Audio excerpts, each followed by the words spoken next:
Hi guys, today we are going to talk about a subject that could show up on the Language Arts GED test, and it is called categorizing. Now, this might also even show up in social studies or in science, but it is kind of more of a main language arts topic. So categorizing is when you organize different types of ideas, or another way to think of it is when you put things into groups. And now this is another skill that we probably use all the time in our everyday lives. We just don't think of it as categorizing. Think about when you go to the grocery store and you bring your groceries home. You have to categorize and to sort and organize where your groceries are going to go. For instance, your boxes of cereal will go together and they're not going to go in the refrigerator because that wouldn't make sense. Your cans of soup are going to go together. Your boxes of macaroni and cheese are going to go together. So putting things into groups by how they're similar or in different ways, all this is categorizing. And again, you've done this and you've seen this in your everyday life. So for instance, let's say that we had to categorize or to put these topics down here into groups. So let's say that I have biography. And so what I'm doing, I'm figuring out whether these, they're called genres basically, whether these types of writings, which categories they fit into. So would they be fiction, would they be nonfiction, or would they be considered poetry? So the first one that we have is a biography. So if you're reading a biography about somebody, is that going to be fiction, nonfiction, or poetry? Right, that one is going to be nonfiction because a biography is just a story about somebody's life. So that is going to be nonfiction. What about folk tales? Things like The Tortoise and the Hare, those types of things. Would that be fiction, nonfiction, or poetry? Fiction, right. Because those folk tales aren't real. So things like Paul Bunyan, that's not real. What about science fiction? And that kind of gives it away in the title. Right, so that one is fiction. What about essays? Is that fiction, nonfiction, or poetry? Like if you read an essay in a magazine about how the minimum wage should be raised, would that be fiction, nonfiction, or poetry? Right, it would be nonfiction. Sorry, they disappear when I put them in a category. What about religion and philosophy? Right, that would also be nonfiction. Very good. And I lost some of my little ones about poetry. But let's say that you had, there's something called an elegy. An elegy is like a poem that we would write about somebody after they've passed away. Sometimes there are epic poems. Maybe let me think of an example. Maybe a sonnet like Shakespeare used to write. That would go under poetry as well. So let's look at this example, and this might be something that you might see on the GED. And on the GED there are a lot of drag and drop questions. Whoops. So they might, like this for instance, they might give you a question like this and they'll say drag and drop the choices that fit into this category. And so that is basically what we're doing on this screen right here. So our passage is called Cooking with Umami. It says, for home cooks, umami can open up an entire pantry of ingredients. Just as a few shakes of salt can improve a dish, a correctly applied dash of cheese, wine, or even ketchup can pump up the umami without overwhelming the dish with the flavor of the added ingredient. Cooks skilled in umami can reduce the fat and salt content of foods without sacrificing flavor. There are several ways to boost the umami taste in a meal. One is to add the ingredients rich in glutamate, such as Parmesan. Even a rind tossed into the soup deepens flavor. or other types of aged cheese, soy sauce, tomato products such as juice, paste, or ketchup, and fish-based sauces like Worcestershire and Thai fish sauce. Another is to use foods high in certain nucleotides, another compound that contributes to the umami taste. These include many kinds of seafood, mushrooms, and meat, especially veal and stocks made from bones. For a more powerful effect, cooks can combine foods from those two categories. For reasons scientists don't entirely understand, when glutamate is combined with certain nucleotides, the umami effect is magnified. Finally, cooks can build umami flavor through technique. In general, any process that breaks down protein, including drying, aging, curing, and slow cooking, increases umami.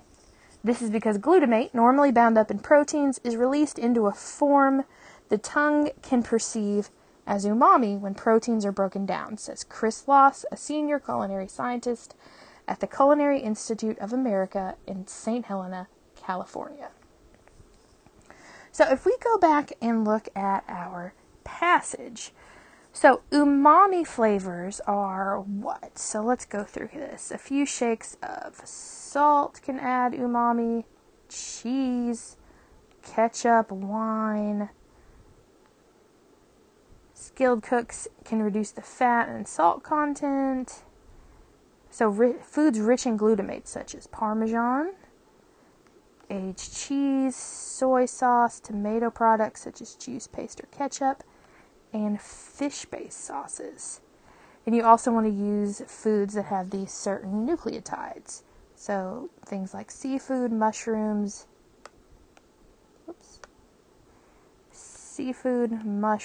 and meat, things from bones. So which of these fall into that umami category? So does tomato sauce fit into umami category? So we can go back to what we read. Look, it says tomato products such as juice, paste, or ketchup. So yes, tomato sauce, tomato sauce would fit into this category. So there's 3 more spots. What else would fit in here?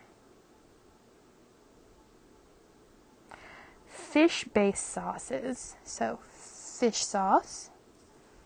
And there's 2 more. What else would fall under here?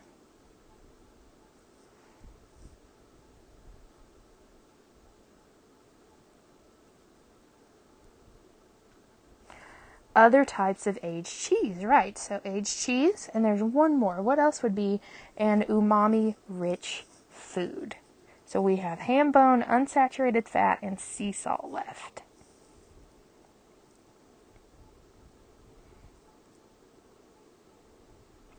Stocks made from bones, right? So ham bone, very good. Good job. Now, this is about voting trends, and so this is going to ask us, like, hey, which category do these voters fit into? And they also want to know how one paragraph relates to another. So let's look at this. Voting trends in the United States. The Census Bureau, as well as private polls and studies, tracks voting trends in the U.S. One discovery, not at all surprising, is that older citizens, particularly those over 65, vote more regularly than younger citizens in the 18 to 29 age range. One reason is mobility, or conversely, stability. Voter registration in the U.S. is tied to voter residence. Because older voters change residences less frequently than younger voters do, voter registration for older citizens remains the same. They are permanently registered at the same address and do not have to think about registering before an election. Younger voters, on the other hand, tend to move more often.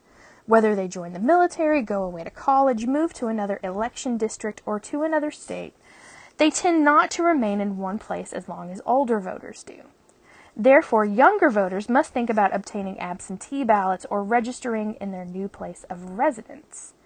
If the state does not have election day registration, then new residents may not register within the appropriate time frame, and thus not register at all.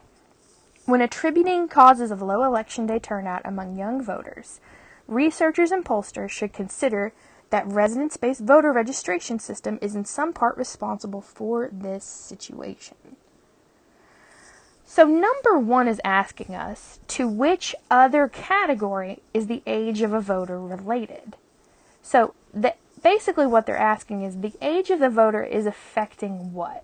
What is some other category that the age of the voter could affect? Is it interest in politics, mobility, their free time, or their place of residence? What was it that the passage said?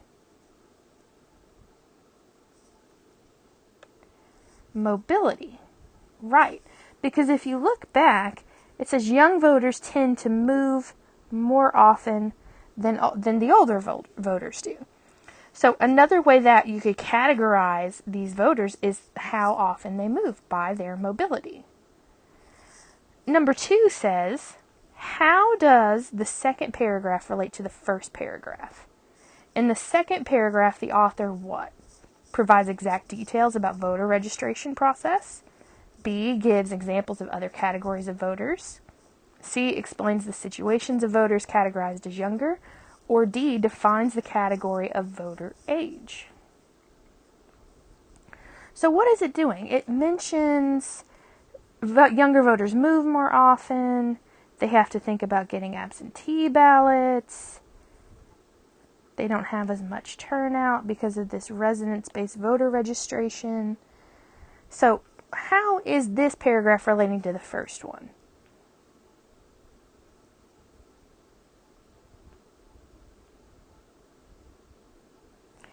Right, it is C.